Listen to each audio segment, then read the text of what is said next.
Ողջունում եմ բոլորիդ, իմ շատ սիրելի եղբայրներ և քույրեր, Փառք Աստծուն ձեզ համար, որ որոշել եք Տիրոջ խոսքը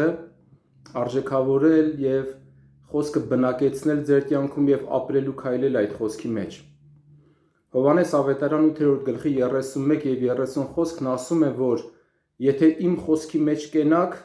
ճշմարտապես իմ աշակերտները կլինեք,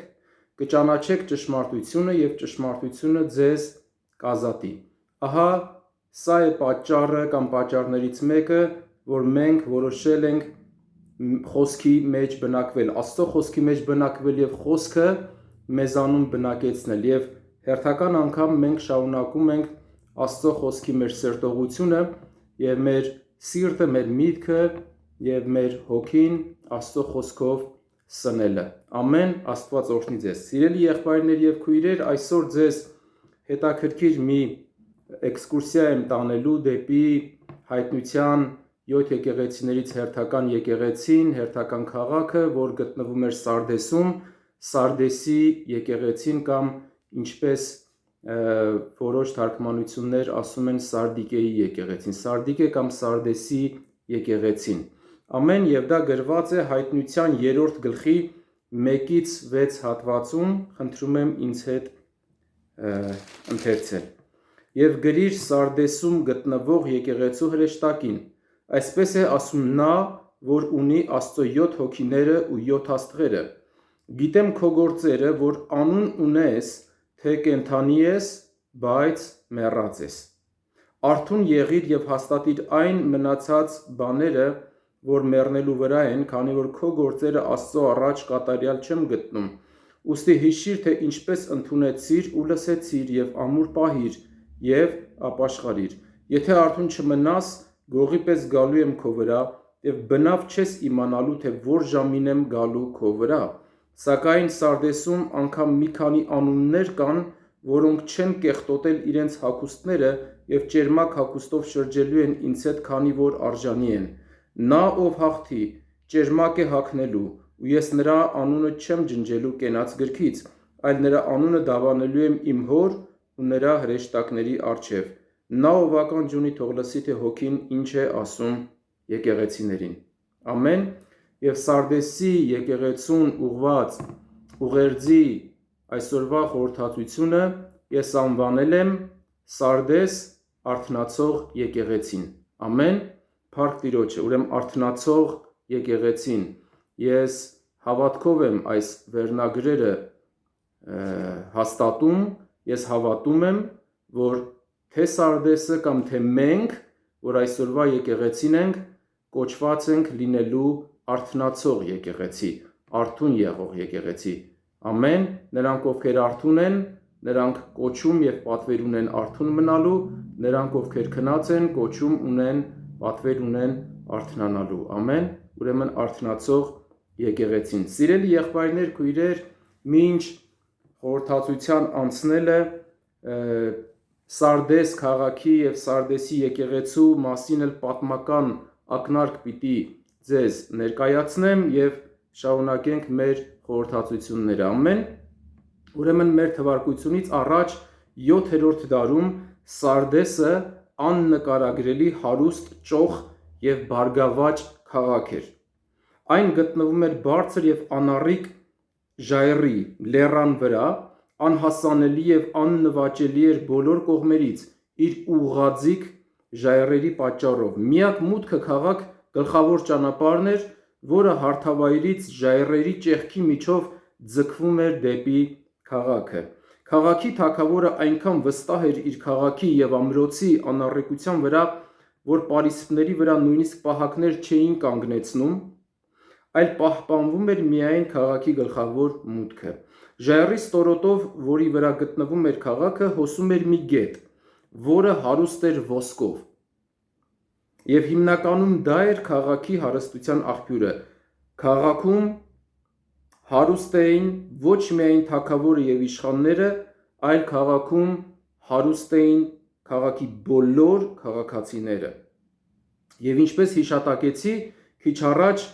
որ քաղաքը հարուստ էր ոչ թե արհեստների պատճառով, ոչ թե առևտրի զարգացման արդյունքում, այլ քաղաքը հարուստ էր գետից հանված ոսկու պատճառով։ Սա էր պատճառը, որ շատ թագավորների աչքը Սարդես քաղաքի վրա էր, որոնցից էր նաև Պարսից Կյուրոս թագավորը, որը իր զորքով գալիս եւ պաշարում է Սարդես քաղաքը այն գրավելու նպատակով։ Երկար ժամանակ Կյուրոսի զորքերը պաշարելով Սարդեսը չեն կարողանում գրավել այն, քանի որ այն ժայռերը, որի վրա ձգվում էր քաղաքը, գտնվում էր քաղաքը, անառիկ էին, ուղղաձիգ էին եւ հնարավոր չէր լինում բարձրանալ եւ գրավել քաղաքը։ Եվ ահա մի անգամ Պարսից զինվորներից Հերոսադը նկատում է, որ ժայռի վրա կանգնած Սարդեսի զինվորներից մեկի սաղավարտը ընկնում է ժայռերից ներքև եւ հետևելով վերջինիս նկատում է, որ որոշ ժամանակ անց այդ զինվորը հայտնվում է ժայռի ստորոտում, վերցնում իր սաղավարտը ու նորից անհետանում։ Հերոսադը գլխի է ընկնում, որ ժայռերի մեջ գաղտնի ճեղք կա, որով Սարդեսի զինվորը կարողանում է իջնել եւ բարձրանալ։ Նա տեղեկացնում է իր հրամանատարներին, որոնք գիշերով հետախուզելով ժայռերը գտնում են ճեղքը, բարձրանում դեպի քաղաք եւ ամրոց, եւ ի զարմանս բոլորի տեսնում են, որ ամբողջ քաղաքը քնած է եւ ամրոցը չի էլ պահպանվում որևէ զինվորի կողմից, որովհետև Սարդեսի իշխանները եւ թագավորը այնքան վստահ էին իրենց քաղաքի եւ ամրոցի անառիկության վրա, որ ավելորդ էին համարել նույնիսկ գիշերով պահակներ կարգելը։ Եվ այսպես անհոգության, մեծամտության եւ անփութության պատճառով գրավվում է Սարդես քաղաքը։ Ահա այսպիսի պատմություն ունեցող քաղաքը եւ այդ քաղաքի եկեղեցին չէր կարող չհասկանալ, թե ինչ էր նշանակում Տեր Հիսուսի խոսքը, որ ասում էր արթուն եղիր։ Բայց ցավալին դեռ առջևում է, որովհետև 200 տարի պարսիկների տիրապետության տակ գտնվելուց հետո Սարդես քաղաքը գրավում է Ալեքսանդր Մակեդոնացին, որի մահից հետո կրկնվում է Սարդեսի տխրահռչակ պատմությունը։ Այդ ժամանակ քաղաքում իշխում էր հույն իշխան Անտիոքոսը, որը մի թշնամի ուներ եւ այդ թշնամին ցանկանում էր, փափագում էր քաղաքը գրավել, որի անունը Աքայիոս էր։ Երկար պաշարումից հետո Աքայիոսի զինվորները նորից գտնում են դեպի քաղաք բարձրացող ճեղքը ժայռերի մեջ գտնվող։ Գիշերով բարձրանում են քաղաքը եւ կրկին անգամ քաղաքը գտնում են քնած, ամրոցն ու պարիսպները առանց պահակների։ Քաղաքը կրկին անգամ նույն պատճառով, արթուն չլինելու պատճառով նվաճվում է։ Նրանք անհոգ ու մեծամիտ էին, կարծում էին, թե անպարտելի եւ անձեռնմխելի էին եւ քնած էին։ Հովանեսի գրելու ժամանակ Սարդես քաղաքը հռոմեացիների տիրապետության տակ էր, դեռևս հարուստ ու բարգավաճ քաղաք էր, սակայն գնում էր դեպի անկում, որովհետև քաղաքը հարուստ էր ոչ թե արհեստով, ոչ թե առևտրով եւ ոչ թե մշակույթով, այլ գետից հանված ոսկիով, որը հարյուրամյակների ընթացքում թալանվել, կողոպտվել եւ սպառվել էր։ Թվում էր, թե քաղաքը դեռևս կենդանի է, բայց այն մեռած էր։ Եվ ահա այս քաղաքում գտնվող եկեղեցին էլ թվում է, թե շատ նման էր քաղաքին։ Տերն էլ եկեղեցուն գրում է ասելով. անուն ես հանել, տպավորություն ես թողնում, որ դու կենդանի ես, բայց դու իրականում մեռած ես։ Ահա եկեղեցու կարգավիճակը։ Սիրելիներ, հայտնության 3-րդ գլխի առաջին խոսքը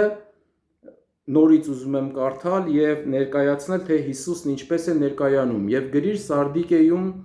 գտնվող եկեղեցու հրեշտակին, այսպես է ասում նա, որ ունի Աստծո 7 հոգիները ու 7 աստղերը։ Հիսուսը ներկայանում է որպես Աստծո 7 հոգիներ ունեցողը եւ 7 աստղեր ունեցողը։ Ամեն։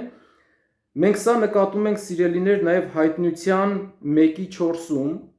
որտեղ նկարագրվում են Աստծո 7 հոգիները, որոնք Աստծո գահի առջևում են։ Հայտնության 4-րդ գլխի 5-րդ խոսքն էլ ներկայացնում է ասելով, որ Աստծո գահի առջևում վառվող 7 ջահեր կային, որոնք Աստծո 7 հոգիներն են։ Կամ Հայտնության 5-րդ գլխի 6-րդ խոսքում մենք նկատում ենք Աստծո գահի առջևում կանգնած գառին, որը 7 եղջյուր և 7 աչք ուներ, որոնք Աստծո 7 հոգիներն են։ Այս բոլոր հատվածներից, սիրելիներ, մենք հասկանում ենք, որ խոսքը Աստծո հոգու, Սուրբ հոգու մասին է, որը Սուրբ երրորդության անձերից մեկն է, Աստվածային անձ, Սուրբ հոգին, և կարծում եմ, որ հավատում ենք, որ Աստված 7 հատ Սուրբ հոգի չունի, կամ Սուրբ հոգին 7 հատ չէ։ Ես հավատում եմ, համոզված եմ, որ դուք էլ եք այդպես մտածում, այլ կարծում եմ, որ այստեղ 7 թիվը այս բոլոր հատվածներում ներկայացնում է Աստծո և Աստծո հոգու կատարելությունը, աստվածությունը, որտեղ 7 թիվը ողջ Աստվածաշնչի մեջ ներկայացնում է աստվածայինը, կատարյալը, ավարտունը, ամբողջականը, ամեն 7 թիվը կատարելության, աստվածային կատարելության, ամբողջականության և ավարտունության թիվն է և դա է ներկայացնում։ Եսայա 11-րդ գլխի 2-րդ խոսքում մենք հանդիպում ենք նաև խոստացված Մեսիային, Հիսուս Քրիստոսի մասին է խոսքը, որը ուներ Աստծո հոգու 7 բնութագրիչները, որն ուներ Տիրոջ հոգին, գրված է, որ Մեսիայի վրա կիջնի կամ կհանգչի Տիրոջ հոգին, իմաստության հոգին, հասկացողության հոգին, խորհրդի հոգին, զորության հոգին, գիտության հոգին և Աստծո երկյուղի հոգին։ Իհարկե, նորից ուզում եմ ասել, սա չի նշանակում, որ 7 տարբեր հոգիներ կան, այլ սա Աստծո Սուրբ հոգու, ճշմարտության հոգու 7 աստվածային բնութագրիչներն են։ Ամեն։ Հիսուսը ներկայանում է նաև որպես 7 աստղեր ունեցողը։ Հայտնության 2-րդ գլխի 1-ում Եփեսոսի եկեղեցուն, առաջին եկեղեցուն ուղված ուղերձում մենք նույնպես սա նկատել ենք, ուսումնասիրել ենք, որ այստեղ 7 աստղերը, դրանք 7 եկեղեցիներն են և նրանց հրեշտակները կամ հովիվները։ Ամեն։ Ուրեմն 7 աստղերը 7 եկեղեցիներն են իրենց 7 հրեշտակներով կամ 7 հովիվներով։ Հերթական անգամ Սարդեսին ուղված ուղերձում Տեր Հիսուսը հիշեցնում է, որ եկեղեցին իր սեփականությունն է։ Եթե 7 աստղերը 7 եկեղեցիներն են, որոնք ներկայացնում և նկարագրում են Քրիստոսի հարս եկեղեցին երկրի վրա, եկեղեցու տարբեր ժամանակաշրջանները կամ ամբողջ հավաքական եկեղեցին միասին, ապա 7 աստղեր ունեցողը նա է, ով ունի բոլոր եկեղեցիները, այսինքն ում պատկանում են, ում սեփականությունն են եկեղեցիները։ Տերը այստեղ նորից ներկայանում է, որ ես նա եմ, ով եկեղեցու սեփականատերն է, ով եկեղեցու տերն է, ով եկեղեցուն թանկ գնով գնել է իր արյունով, ում պատկանում է եկեղեցին։ Ամեն։ Գործք առաքելոց 20:28-ում գրված է. Արդ զգույշ եղեք ձեր անձերին և ամբողջ հոտին, որի մեջ Սուրբ Հոգին ձեզ որպես վերակացուներ, խնամակալներ կարգեց, որ հովվեք և արածեցնեք Աստծո եկեղեցին, որին Աստված իր արյունով գնեց։ Ամեն։ Որ արածեցնեք Աստծո եկեղեցին, որին Աստված իր արյունով գնեց։ Երբեմն իհարկե ցավոք սրտի պատահում են դեպքեր, երբ հանդիպում ենք մարդկանց կամ լսում, որ ոմանք եկեղեցու հետ վարվում են այնպես, կարծես եկեղեցին իրենց է պատկանում։ Սակայն շատ կարևոր է գիտակցել և ընդունել, որ թե եկեղեցին, թե յուրաքանչյուր քրիստոնյա և թե եկեղեցու յուրաքանչյուր ծառայող և ավագ Քրիստոսի սեփականությունն են։ Ամեն։ Եկեղեցիները հովիվների սեփականությունը չեն։ Եկեղեցիները ավագների կամ ծառայողների կամ որևէ սպասավորի սեփականությունը չէ։ Եկեղեցում եղող յուրաքանչյուր անմահ ու թանկ հոգի, որ գնված է Հիսուս Քրիստոսի արյունով, որևէ մարդու, որևէ ծառայողի, որևէ հովվի չի պատկանում և նրա սեփականությունը չէ։ Մենք բոլորս Հիսուս Քրիստոսինն ենք։ Ամեն։ Աստված օրհնի ձեզ։ Սիրելիներ, մենք Սարդես քաղաքի պատմական ակնարկում նկատեցինք, որ անհոգ լինելը եւ դրա արդյունքում քնած լինելը, անզգույշ եւ անփույթ լինելը քաղաքի, նրա իշխանների եւ բնակիչների խնդիրն էր, բայց նկատում ենք, որ Տեր Հիսուսը ուղերձ ուղղելով Սարդեսի եկեղեցուն նույն բանի համար է հանդիմանում եկեղեցուն, ասում է գիտեմ քո գործերը,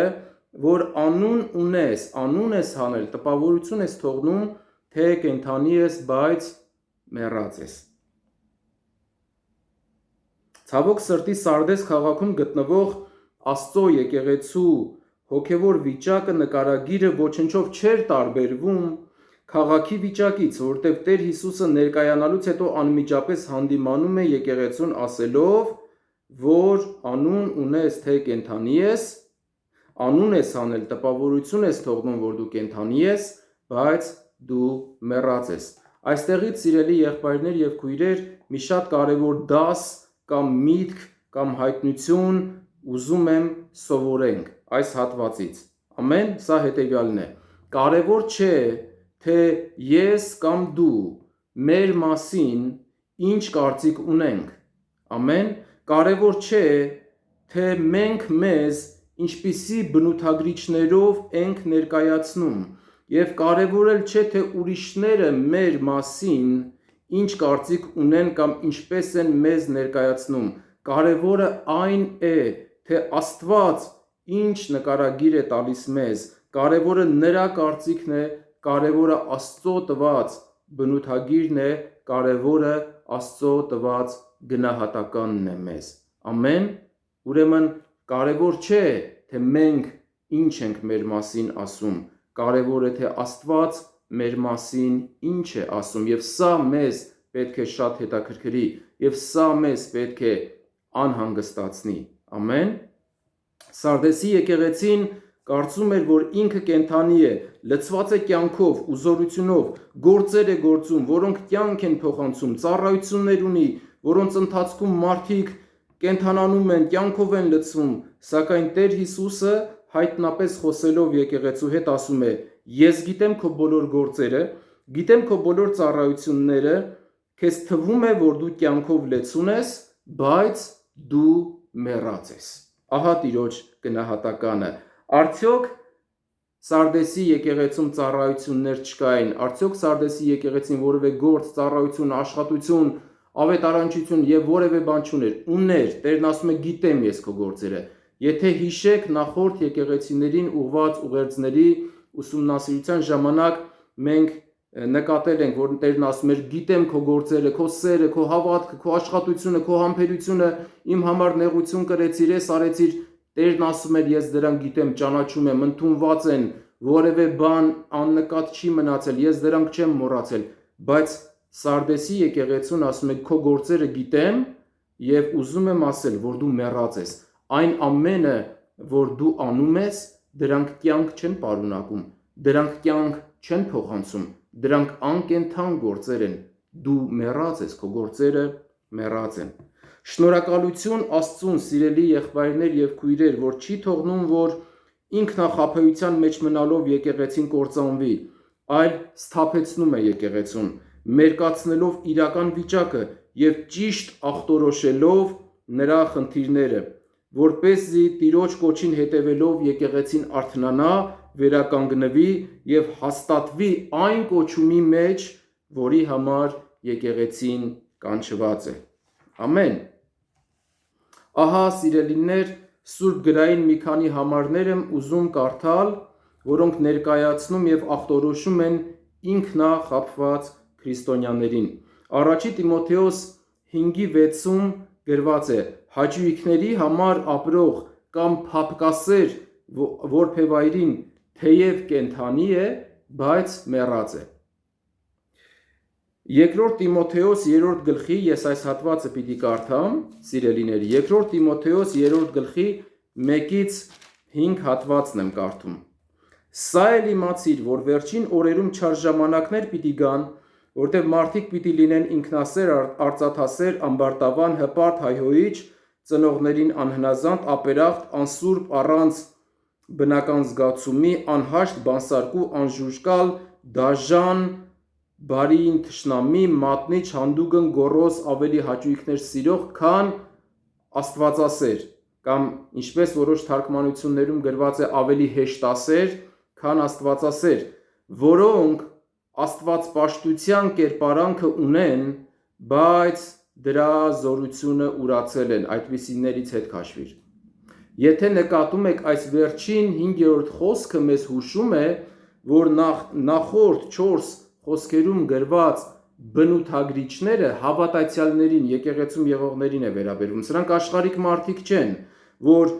ինքնասեր, արծաթասեր, ամբարտավան, հպարտ, հայհոյիչ եւ այլ, այդ հատվածը կխնդրեմ դուք կարդաք, գրված է նրանք աստվածապաշտության կերպարանքը ունեն,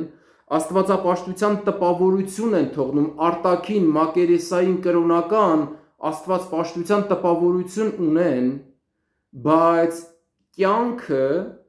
կենդանությունը, Աստծո հետ կենդանի հաղորդակցությունը նրանք ուրացել են, թողել են, նրանք մերժել են, իրականում Աստծո հետ կենդանի հաղորդակցություն չունեն, նրանցից հետ քաշվիր։ Ամեն, ցավոք սրտի, Սարդեսին ուղված ուղերձում չկա գովասանք այն գործերի, ծառայությունների, սիրո, հավատքի, համբերության համար, որոնք ունեին մյուս եկեղեցիները։ Աստվածապաշտ մարդու տպավորություն թողնող, իրենց խոսքով կամ կրոնական գործունեությամբ, սակայն կենդանի Աստծո հետ ոչ մի կապ չունեցող մարդկանց մասին է խոսում։ Մարդիկ, ովքեր շատ ակտիվ կրոնական գործունեություն կարող են ծավալել, շատ հոգևոր, մակերեսային, հոգևոր տպավորություն կարող են թողնել իրենց միգուցե փառաբանությունով, իրենց թռվռալով, իրենց բարձրացրած ձեռքերով, իրենց մեծ խոսքերով, բայց իրականում այս աստվածապաշտության կերպարանքի ներսում որևէ կենդանի հաղորդակցություն Աստծո հետ, Աստծո կյանքով լեցունության մեկ նշույլ կարող է ցավոք սրտի չլինել։ Ամեն։ Առաջի Կորինթացիս 10:12-ն ասում է. ով կանգնած է եւ վստահ է եւ համոզված է իր կանգուն, անառիկ, անձեռն մխելի լինելու մեջ, թող զգուշանա, որ չընկնի, թող չմեծամտանա, թող անհոգ եւ անփույթ չգտնվի, թող հոգեվորապես չքնի, որ չընկնի, որ չկորցնի այն, ինչ Տիրոջից պարգևվել է իրեն թանկ գնով։ Ամեն։ Եվ ահա սիրելիներ, կարևորը այն է, որ Տեր Հիսուս մեր մեծագույն բժշկապետը ոչ միայն ճիշտ ախտորոշում է մեր խնդիրները, այլ նաև տալիս է բուժման, խնդրի լուծման ճանապարհը եւ միջոցը։ Եվ ո՞րն է խնդրի լուծման միջոցը, ահա երկրորդ խոսքում, Հայտնության 3-րդ գլխի 2-րդ խոսքում, Սարդեսի եկեղեցուն ուղված ուղերձում Տերն ասում է. արթուն եղիր եւ հաստատիր այն մնացած բաները, որ մեռնելու վրա են, քանի որ քո գործերը Աստծո առաջ կատարյալ չեմ գտնում։ Ուրեմն ինչ արա, արթուն եղիր։ Տերը ոչ միայն ախտորոշում է խնդիրը, այլ Տերը կոչ է անում եւ ցույց է տալիս բժշկության եւ կենդանության վերականգնման ճանապարհը։ Արթուն եղիր։ Ամեն, արթնացիր եկեղեցի, արթնացիր սիրելի եղբայր եւ քույր։ Ամեն։ Ես 3 խումբ աստվածաշնչյան համարներ եմ առանձնացրել, ընտրել, թե ինչ ուղղությամբ կամ ինչ ոլորտներով կարիք կա, որ մենք քննենք մեր անձերը եւ արթուն լինենք։ Ուրեմն առաջին խումբը նա է, որ կարիք կա, որ մենք քրիստոնյաներս արթուն լինենք հավատքի մեջ։ Երկրորդ խումբը նա է, որ կարիք կա, որ մենք քրիստոնյաներս արթուն լինենք աղոթքի մեջ, եւ երրորդը կարիք կա, որ մենք քրիստոնյաներս արթուն լինենք Աստծո խոսքի ողջամիտ վարդապետության մեջ։ Ամեն։ Եվ 3 խումբ խոսքեր, որ ես առանձնացրել եմ եւ խնդրեմ, որ ինձ հետ ուշադիր լինեք, լսեք եւ եթե ձեզ համար դժվարություն չլինի, ապա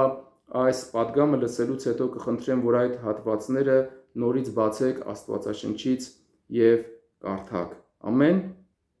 Ուրեմն Առաջի հատվածը, որ կարդում եմ, գրված է Հռոմեացիս 13-րդ գլխի 11-12 խոսքում, ուրեմն արթուն լինել հավատքի մեջ։ Գրված է, որովհետև հիմա է ճիշտ ժամանակը քնից զարթնելու, քանի որ մեր փրկությունը հիմա ավելի մոտ է, քան այն ժամանակ, երբ հավատացինք։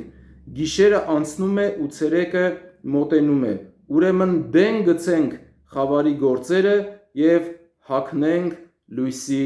զենքերը։ Ամեն, սիրելի եղբայր և սիրելի քույր, դու որ հենց հիմա լսում ես այս խոսքը, այս պատգամը, Աստծո խոսքը ասում է, հիմա է արթնանալու ժամանակը։ Եվ երբ որ դու լսում ես այս խոսքը, ուզում եմ ասել, քեզ համար և ինձ համար հենց հիմա է արթնանալու, զարթնելու ամենահարմար և ամենաճիշտ ժամանակը։ Ամեն, ուրեմն հիմա է ժամանակը քնից զարթնելու։ Ուրեմն եկեք զարթնենք, եկեք դեն գցենք խավարի գործերը, եկեք որոշում կայացնենք մեր կյանքից դեն գցելու, շպրտելու, հրաժարվելու, մերժելու խավարի գործերը և հագնենք լույսի զենքերը։ Հագնել նշանակում է մի բան վերցնել քո վրա և քեզանից չհանել, քեզանից չհեռացնել։ Ուրեմն հագնենք լույսի զենքերը։ Ինչպես, սիրելի եղբայրներ, քնած մարդը ոչ մի առաջընթաց չունի, գիտեք, չէ, քնած մարդը որևէ ձեռքբերում, որևէ առաջընթաց, որևէ ստեղծագործ աշխատանք չի կատարում։ Քնած մարդը քնած է և նա շատ նման է մեռածի։ Ճիշտ է, մեռած չէ, բայց նման է մեռածի։ Քնած մարդը որևէ առաջընթաց չունի։ Այնպես էլ քնած եկեղեցին կամ քնած քրիստոնյան հոգևոր առումով, որ նման է մեռածի, որևէ առաջընթաց իր կյանքում կամ կյանքի նշույլ չունի։ Ամեն, առաջի Պետրոս 1:13-ը ասում է, ուստի ձեր մտքի մեջքը գոտեպնդելով, Աստծո խոսքով, Աստվածաշնչով, Աստծո խոսքով մեր միտքը նորոգելով, մեր մտքի մեջք գոտեպնդելով, արթնացեք, արթուն եղեք և ձեր հույսը կատարելապես դրեք այն շնորհքի վրա, որ ձեզ վրա է հասնում Հիսուս Քրիստոսի հայտնությամբ։ Ամեն։